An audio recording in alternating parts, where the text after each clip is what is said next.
코로나19 백신 도입을 위해 다국적 제약사인 얀센, 화이자와 이번 달에 모더나와는 내년 1월 안에 계약을 마무리 짓겠다고 밝혔습니다. 미국, 영국보다 백신 도입이 늦은 이유와 확보 물량은 충분한지 짚어봤습니다. 요양병원에서 확진된 후 병상을 기다리던 노인들이 잇따라 숨지는 등 이번 달에만 병상 배정 대기 중 사망한 환자가 6명에 달하는 것으로 집계됐습니다. 병상 확보가 확진자 증가 속도를 따라가지 못하면서 수도권에선 병상 배정을 기다리는 확진자가 500명을 넘었습니다.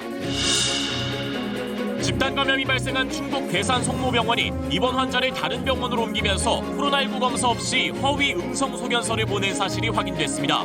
이 환자는 옮긴 병원에서 확진 판정을 받았는데 괴산 성모병원 측은 의료진의 실수 같다고 해명했습니다. 변창흠 국토부 장관 후보자가 서울의 주택 공급 여력이 충분하다며 역세권 다세대 주택 등을 공공개발해 공급을 늘리겠다고 밝혔습니다.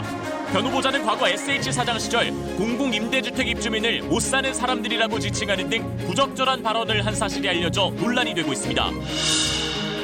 법원이 오는 22일 윤석열 검찰총장의 직무복귀 여부를 결정하기 위한 신문을 열기로 했습니다. 윤 총장의 공백으로 수사 차질이 빚는 등 회복할 수 없는 손해가 발생할 것인가가 핵심 쟁점이 될 전망입니다.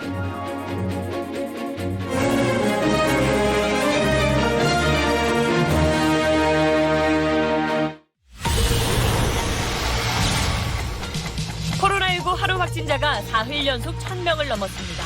수도권에선 확진 판정을 받고 입원을 기다리다 숨지는 환자도 잇따르고 있습니다.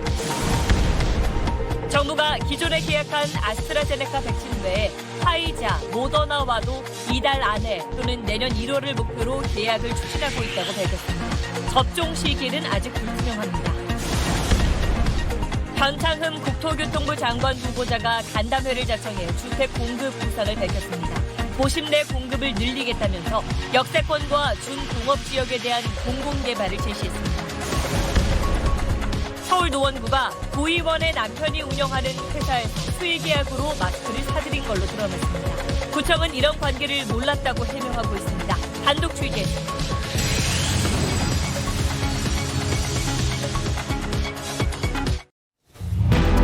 코로나19 신규 환자가 사흘 연속 1,000명대를 기록했습니다. 수도권 환자 급증으로 서울에서만 환자 580명이 병상이 없어 집에서 대기 중이고 병상 배정을 기다리다가 숨지거나 다른 지역으로 옮겨지는 경우가 잇따르고 있습니다.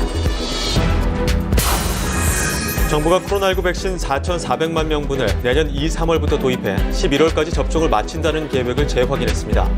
미국 정부의 미국인 우선 접종 방침에도 국내 공급엔 문제가 없고 아스트라제네카 백신의 경우 안전성이 이미 확인됐다고 밝혔습니다. 윤석열 총장이 정직 2개월 징계 효력 집행정지 신청에 대한 법원 신문이 오는 22일에 열려서 결과가 이르면 당일이나 이튿날에 나올 수가 있습니다. 더불어민주당에서는 윤 총장이 임명권자에 항명하고 검찰개혁을 막는다는 거센 비판과 사퇴 촉구가 이어졌고 국민의힘은 여당을 강하게 비판했습니다. 사의를 밝힌 추미애 법무부 장관이 이틀 만에 업무를 재개했는데 문재인 대통령이 올해 안에 사의를 수용해 후임을 지명할 가능성이 있습니다. 다음 달 검찰 정기 인사 때까지 있을지 관심인데 인사를 앞둔 검찰은 윤 총장 직무 배제 때와 달리 이번 징계엔 집단 성명을 내지 않고 있습니다. 밤사이 서울 등 내륙 곳곳에 눈이 내린 데 이어 토요일과 일요일 서해안과 섬 지역에 최고 5cm의 눈이 올 것으로 보입니다. 영하 10도 안팎의 강추위도 다시 맹위를 떨치겠습니다.